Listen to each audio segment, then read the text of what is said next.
ডটের রাজা মুস্তাফিজুর, তবে ব্যাট হাতে নয় বল হাতে আজ পূর্ণ করলেন টি-20-তে ৩,০০০ ডট বল করার রেকর্ড। আন্তর্জাতিক টি-20-তে ইতিহাসের অন্যতম সেরা মুস্তাফিজ বা হাতিদের মধ্যে ইতিহাস সেরা। এছাড়াও ছোট ফরম্যাটে ডেথ ওভারে এখনও বিশ্ব সেরার কাতারে বাংলার ফিজ। আরও থাকছে প্রতিবেদনায়। মুস্তাফিজুর রহমান বাংলাদেশের ইতিহাসের সর্বকালের সেরা পেসার যদি তাকে বলা হয় তাহলে আপত্তি জানাবে খুব কম সংখ্যক মানুষ। আন্তর্জাতিক ক্রিকেট হোক কিংবা ফ্রাঞ্চাইজি ক্রিকেট, মুস্তাফিজুর সাদা বলে কি করতে পারেন তা পুরো বিশ্ব জানে।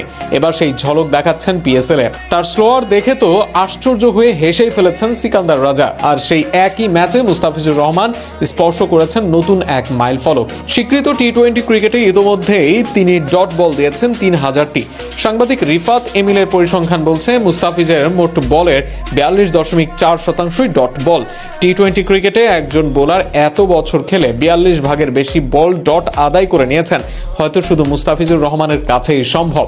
ডেথ ওভারে মুস্তাফিজুর রহমান অনন্য, সেটি সবার জানা। এখনো পর্যন্ত ডেথ ওভারে যখন ব্যাটাররা প্রতি বলে আক্রমণ করেন তখনও ৯৫০টি বল ডট আদায় করেছেন তিনি।